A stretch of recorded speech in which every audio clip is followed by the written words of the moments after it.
Galera, o Joel simplesmente jogou bosta no ventilador no finalzinho aqui na temporada de The Last of Us. Claro que a gente entende a motivação dele, só que a conta por contar tanta mentira pra ele uma hora vai chegar, né? Já alerto vocês que esse vídeo vai ter muito spoiler sobre a segunda parte de The Last of Us, que por sinal vai ser a segunda temporada, e eu já adianto pra vocês que a traição do Joel em cima da Ellie vai custar muito caro, o que corrobora com o que a Maria disse pra ele lá em Jackson, que você só pode ser traído por alguém que você confia. Basicamente, pra vocês entenderem o que acontece aqui, vamos dar uma relembradinha lá no que aconteceu, porque quando o Joel tava tentando resgatar ele, ele simplesmente meteu bala em todo mundo. O problema é que uma das pessoas que ele acabou tirando a vida era o Dr. Jerry Anderson, e foi justamente na morte desse doutor que o Joel assinou a sentença de morte dele próprio. O Jerry Anderson, galera, pra vocês terem uma ideia, ele era um pai atencioso, ele cuidava da natureza, ele gostava dos vagalumes, ele apoiava a causa, ele era bom para as crianças, gente, o homem era bom demais. E além disso, ele era um entusiasta da cura, tanto que ele já tinha tentado várias vezes aqui experimento com outros infectados, só que a única pessoa que ele tinha visto aqui uma possibilidade, uma visão de futuro,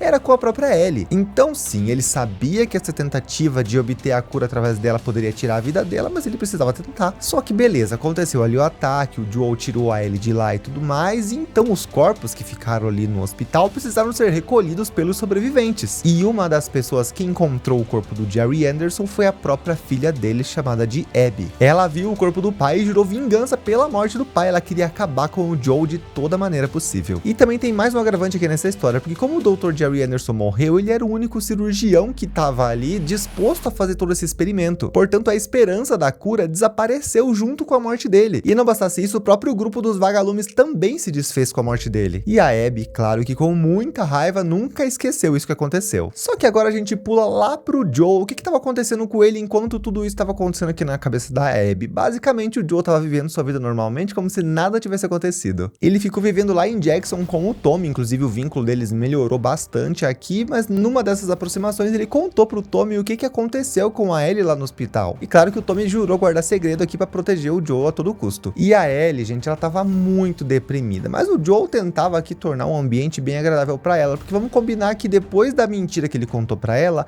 fez a Ellie se sentir praticamente inútil, como se a dádiva dela, essa cura que ela teve, que ela recebeu, não tivesse serventia nenhuma pro mundo. Tanto que aqui numa dessas tentativas de fazer ela se sentir bem, ele deu um violão pra ela como um pagamento de promessa aqui. Então, assim, eles tiveram vários momentos bons, apesar dos perrengues aqui que eles estavam passando. Então, tanto a Ellie quanto o Joel, eles ajudaram aqui a proteger a comunidade, e o Joel e o Tommy também se tornaram cada vez mais aliados. E digo de novo, né, que a união do Joel com a Ellie começou a ficar cada vez mais forte de volta. Só que acontece que numa determinada busca aqui por algumas cordas de violão, eles foram atacados e a Ellie quase foi morta. Inclusive, eles encontraram corpos de adolescentes aqui pelo caminho, o que fez a Ellie se questionar sobre o que tinha acontecido lá no passado. Só que o Joel não quis contar, não quis abrir o jogo aqui pra Ellie. Só que, gente, a Ellie não desiste tão fácil assim não. Isso porque algum tempinho depois ela acabou saindo escondida lá de Jackson e ela foi em direção ao Hospital St. Mary, onde aquele massacre tinha acontecido, porque ela queria obter respostas a todo custo, já que o Joel não ia falar pra ela. E aqui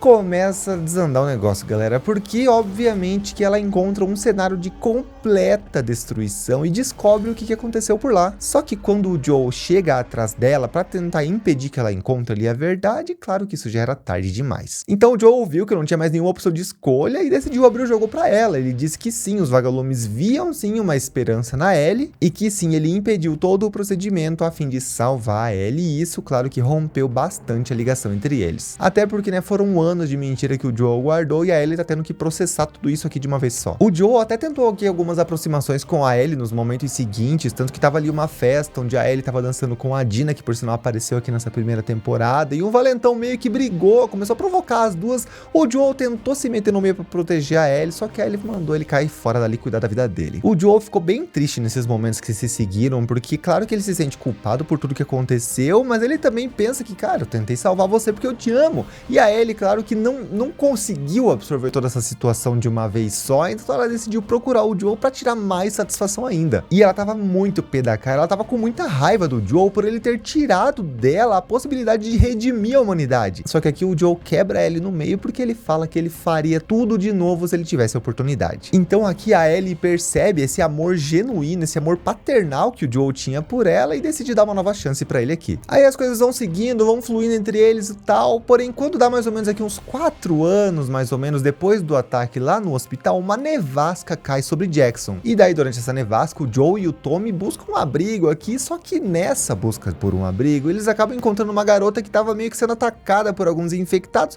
e eles dão um jeito de salvar ela. O problema é que essa garota se chamava Abby Anderson. E aqui já deu pra você sentir o cheirinho de merda no ar, né, meu bem? Isso porque depois que a Abby foi salva, ela falou: olha só, Tommy e Joel, vocês não querem ir lá pro meu abrigo? Tô cheio de galerinha lá que tá comigo. E quando eles chegaram lá, eles perceberam que eles eram conhecidos e aqui, gente, era só ladeira abaixo. Isso porque era uma emboscada absurda, tanto que a Abby chegou lá e deu um tiro na perna do Joel pra fazer com que ele não saísse mais dali. E pra evitar que ele perdesse a vida ali na hora, ela estancou esse ferimento, prendeu o Joel e começou a torturar ele. A Ellie acabou chegando logo na sequência, mas ela foi impedida de salvar o Joel porque ninguém deixou ela se aproximar. E infelizmente a Ellie viu a Abby macetar o Joel com um taco de golfe e infelizmente o Joel acabou morrendo aos 56 anos depois da Abby bater com um taco de golfe na cabeça dele. Alguns momentos depois, a Dina e o Jesse encontraram o corpo do Joel e também a Ellie e o Tommy meio que desacordados. Claro que isso era um sinal que a Abby deixou ali pra Jackson e eles fizeram questão aqui de enterrar o corpo do Joel lá no cemitério de Jackson porque todo mundo tinha um respeito muito grande por ele. Só que a Ellie, claro que buscou vingança por tudo isso. Ela foi sim atrás da Abby, mas acabou descobrindo a motivação que levou a Abby a fazer o que ela fez, então ela descobre tudo o que estava por trás aqui